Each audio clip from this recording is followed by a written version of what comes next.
Hey, welcome back and happy Easter. Today I want to show you guys how to make a traditional Easter stew from Ecuador. It's called Fanesca and it's got a whole bunch of beans in it. Now to get started, we're gonna have to do some prep work. So the first ingredient we're dealing with is some bacalao, or dried cod, also known as saltfish, which is a salt-cured cod fillet. And before we can use it, we want to soak it overnight to rehydrate it and get rid of any excess salt. So throw that in a container, cover it up with water.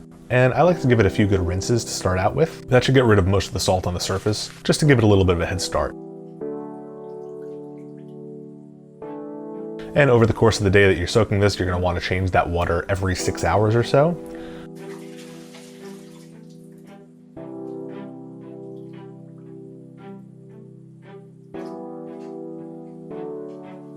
And like I said, Fanesca has a whole bunch of beans in it, and traditionally in Ecuador you'd use fresh beans, but if you're using dried beans like I am, then go ahead and soak them overnight as well, so that way they're ready to go when you want to cook them.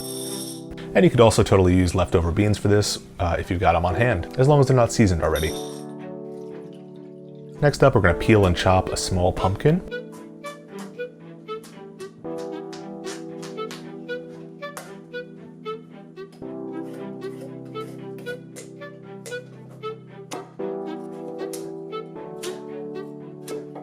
Toss that in a pot with a zucchini.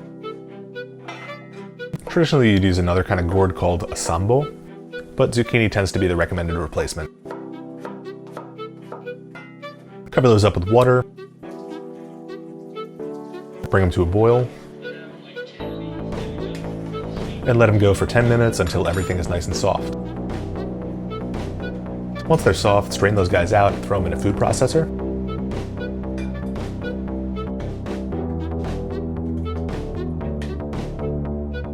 Along with some chopped up cabbage.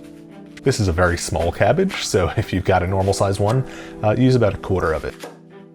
Now you can boil this as well, but my thinking was it'll cook in the soup, so I didn't bother with that. Also throw in about 1 cup of cooked rice, then go ahead and blitz that into a thick puree. And feel free to add some of the cooking liquid from the pumpkin if you want it a little bit thinner. Go ahead and set that aside, and now in a large pot, we'll throw 60 grams or half a stick of butter, and let that melt over medium heat. Throw in a diced onion,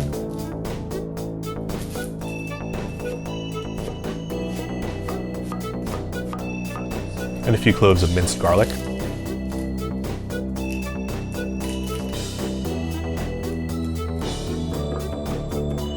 Saute those together for a few minutes until they're soft and fragrant. Then we'll add in a couple teaspoons each of paprika and cumin, as well as a teaspoon of dried oregano. Mix those in well and let them toast for a second before adding in our pumpkin puree, as well as another puree I made out of equal parts of roasted peanuts and milk, about 250 mils of each.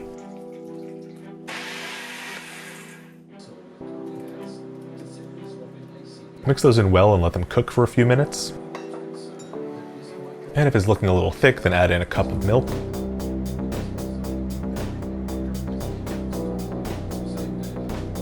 And now we can go in with our beans. I'm using about 150 grams each of kidney beans, pinto beans, and garbanzo beans, aka chickpeas. And also add in a couple cobs worth of corn kernels. Now let's reduce the heat to low and simmer that for about 15 minutes.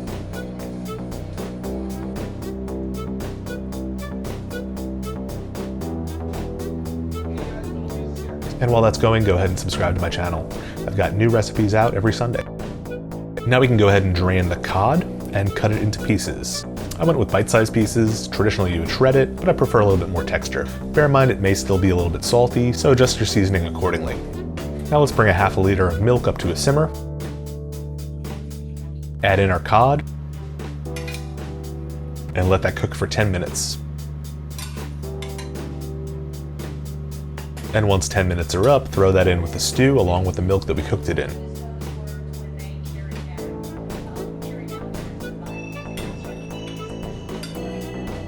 And now we can go in with the cheese, as if there wasn't enough dairy in this dish already. Here I've got about 200 grams of queso blanco or queso fresco. If you can't get your hands on that, then go with feta or halloumi or mozzarella or paneer, any sort of fresh mild cheese. I'm going to chop it into 1 centimeter cubes and dump that right in. And along with that, I'll throw in about 100 grams of cream cheese. Mix those in well until the cream cheese melts. Now let's season with salt, being sure to account for the bacalao and the feta if you used it. Add in a few cracks of black pepper and a good handful of chopped cilantro. Give that all a good mix. And we're ready to serve, topped with fried sweet plantains.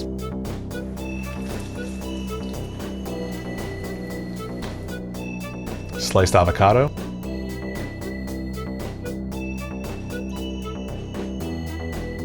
And a hard-boiled egg.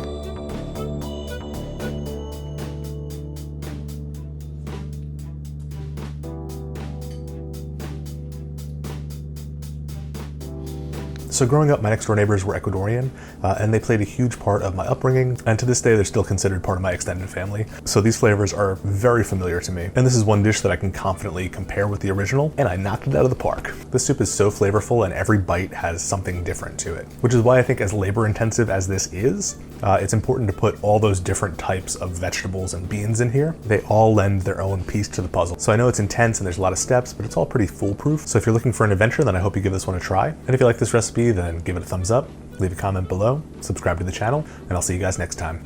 Cheers.